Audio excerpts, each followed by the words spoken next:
શું નામ છે? જયેન્દ્રભાઈ ઠાકર, કયું ગામ છે? અમરેલી. અમરેલી. શું તકલીફ હતી? પગના તળિયા 24 કલાક દુખતા હતા. અત્યારે કેમ છે? અત્યારે સારું થઈ ગયું. કેટલી વાર લાગી? 2 મિનિટ. બરોબર. હનુમાનજીનું કામ કેવું લાગ્યું?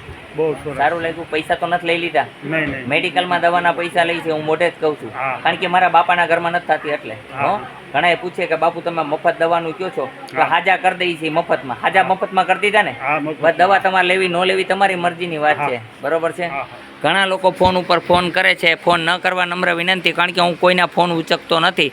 કારણ કે સ્વિચ ઓફ રાખું છું. કારણ કે જો હું ફોન ઉચકવા રહીશ તો કોઈને ઈલાજ નહીં કરી શકું, એ માટે થઈને હું ફોન ઉચકતો નથી.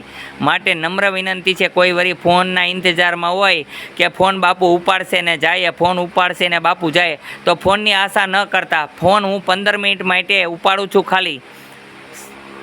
રાતના 8:30 પછી અને સવારના 8:30 પછી 15 મિનિટ લગન ચાલુ રાખું છું. વધારે રાખતો નથી, કારણ કે મારી ઈચ્છા છે જગત કલ્યાણની. મને ફોનનો કોઈ શોખ નથી, અને જેને આવવું હોય એ ભલે, ન આવે એ ભલે, એમાં કાંઈ વાંધો નથી.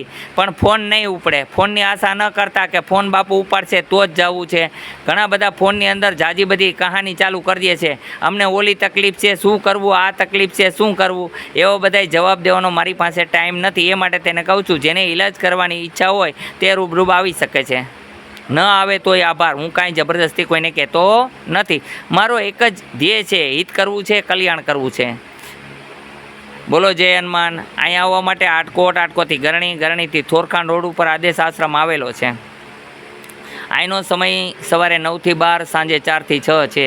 ઘણા લોકોનો વારો લેવામાં ન આવતો હોય, કે ઘણા લોકો સાથે કાંઈ વાતચીતમાં એવું બન્યું હોય, સત્ય ઘટના કીધી હોય, તો એને લોકોને અવડું લાગે તો ફેસબુકમાં ને એમાં ઘણા વિડીયો ખરાબ મૂકતા હોય છે. તો મને કોઈ ફેર પડતો નથી, કારણ કે એક હાથી નીકળતો હોય તો ઘણા બધા કૂતરા ભોંકતા હોય છે, તો હાથીને કાંઈ ફેર પડતો નથી. એટલે હાથીનું કામ કરે છે ને કૂતરાવનું કામ કરે છે. એટલે જે જેના કર્મ છે એમના કર્મ કર્યા કરે. મને કાંઈ ફેર પડતો નથી. બોલો જય હનુમાન.